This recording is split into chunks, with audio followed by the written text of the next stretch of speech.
앞서 전해드린 것처럼 북한은 올 한 해 군사적으로나 경제적으로 큰 성과와 발전을 이뤘다고 그야말로 자화자찬을 하고 있는데요. 그렇다면 주민들의 실제 삶은 어땠을까요? 네, 주민들의 삶의 질이 높아졌다면 좋겠지만 상황은 여의치 않아 보입니다. 북한은 올해 역대 가장 많은 미사일을 쐈는데 이 돈이면 북한 전체 인구가 한 달하고도 보름 동안 먹을 식량을 살 수 있었다. 이런 분석도 나왔습니다. 이 어려운 시기 한겨울에 북한 주민들은 어떻게 살고 있고 견디고 있는지 저희 남북의창 클로즈업 북한 제작진이 어렵게 북한 주민들의 생생한 목소리를 들었습니다. 네, 지난 6월에 이어서 두 번째인데요. 북한 주민분들의 신변 보호가 가장 중요한 만큼 이번에도 역시 신중하게 제작했다는 말씀 드립니다. 그럼 함께 보시겠습니다.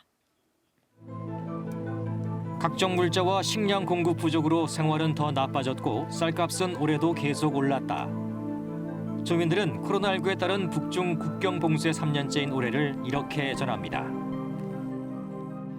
월세 쌀이 옛날에 내려가지고 한 주에 3-4kg 싸다면 지금은 한 12kg, 13kg 이렇게 쌉니다.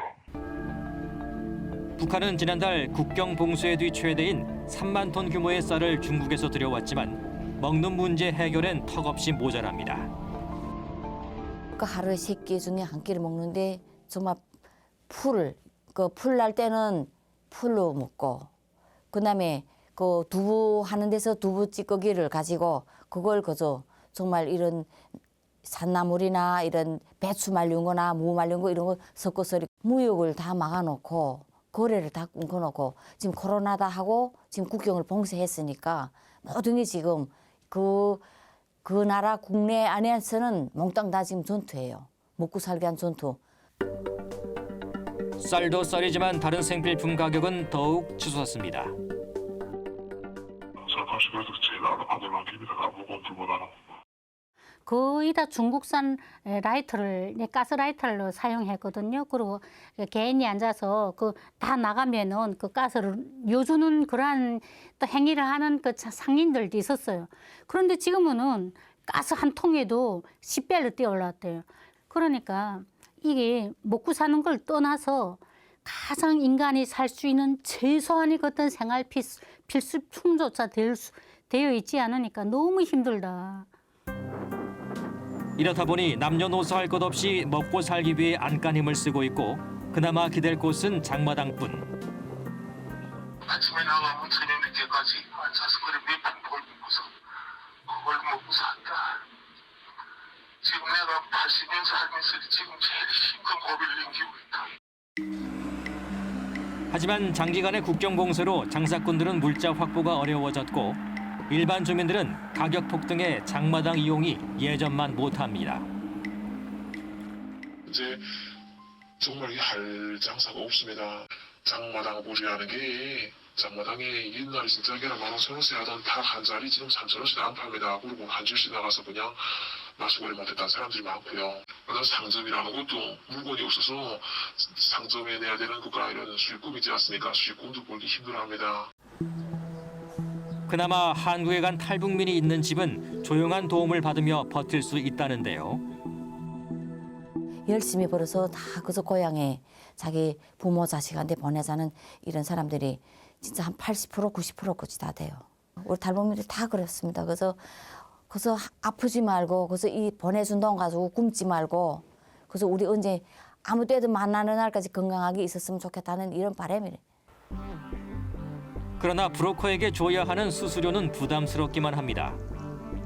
과거 10에서 20% 순이던 수수료가 국경 봉쇄로 40%로 올랐고 최근엔 더 많이 떼간다고 합니다. 흔히 하는 게 다 50% 60%까지만 됩니다. 보통 50% 되고 답변만 40% 이렇게 얼마나 더 하라고 이렇게 말하는 사람이 얼마 많은지 모릅니다. 탈북민을 가족으로 둔 주민들은 또 늘 불안감에 사로잡혀 있는 모습입니다.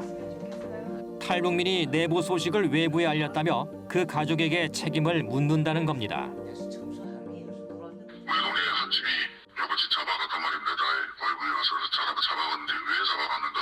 그것도 엄마가 있으면 넘어간 게 있는데 기자회견 같은 거에서 어떻게 인터넷을 이렇게 잡아가지고 우리나라에 그게 넘어갔단 말인데 사진하고 거기 넘어가니 거의 그 가서 못 갖다 잡아갔습니다.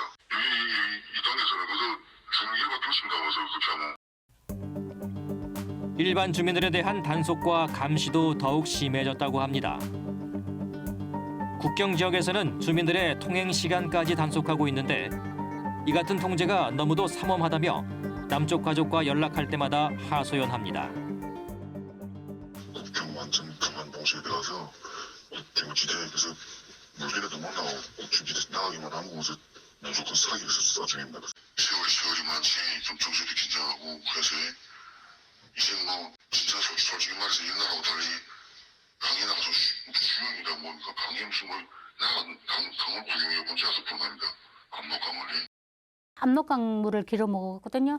시간제를 정해서 한 집에 한 명만 하루에 아침 9시부터 11시까지 시간을 딱 정해서 표말을 써붙이고 거기에 이제 경비대가 5명 정도 경비를 서고 물을 푸는 게 이제 오름 구덩이에 있으니까 거기인데 이제 딱 경비를 포초를 서고 그러니까 한 집에 한 명만 그것도 2번 이상 내려가면 안 되고 그러니까 물도 제한돼 있어요. 그러니까 그럼 세탁은 어떻게 하는가? 세탁 하루에 한 달에 한 번 뭐 빨아.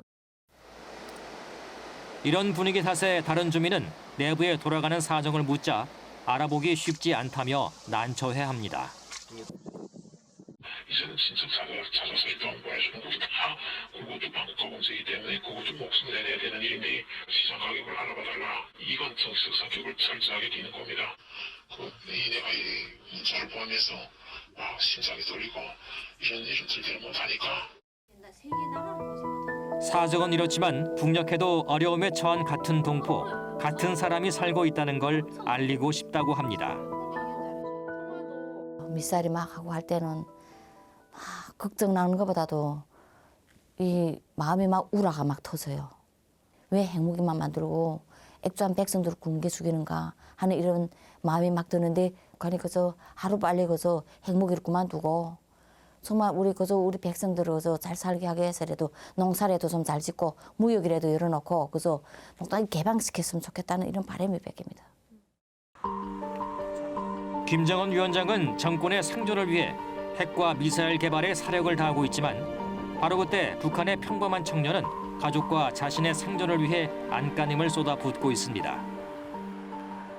내나 우리 애미네나 우리 아내나 다 젊은 것들이 못 살겠습니까? 그래서 피가 안 몰고 이래서 저희 이모나 그거 드리고 이래서니까 이런 악으로 살겠습니다. 제발 부탁인데 어머니 오래 안 계시고 그래도 100살까지 살아도 난 그게 제일 기쁩니다. 내 맨발에 무릎을 긋다고 해도 어머니가 건강하면 난 다른 여간이 없습니다.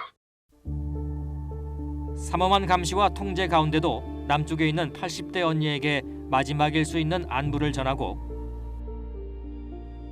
언니 안심하야 우선 내 새해 인사는 좀 고맙고 그저 언니 이제는 그만하냐 안심하고 제발요 이제는 못 만나지 뭐야 서로 잘 지어야 언니 잘해요.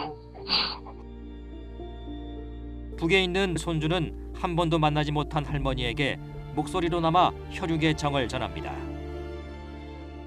아시마샤 오늘 반갑습니다. 네, 발신증을 보냈습니다. 저희 할아버지 할머니 아빠는 데 가서 정말 성묘도 해드리고 싶고 술 한 잔이라도 부어서 얼리고 싶은데 그럴 수 없는 상황이 아닙니까? 우린 왜 이렇게 이러한 삶을 살아야 될까? 이렇게 새해를 맞으면서 내년에는 좀 더 나은 삶을 북에서도 살았으면 좋겠는데 과연 참 올해는 만날 수 있을까? 그런 기약할 수 없는 그 어떤 바람? 여느 해와 다름없는 어쩌면 더 엄혹한 한 해를 보내고 있는 주민들. 최근 김정은 위원장이 직접 나서 더 격앙되고 확신성 있는 투쟁을 주문한 가운데 생활과 생존을 위한 주민들의 수고는 2023년에도 커질 것으로 보입니다.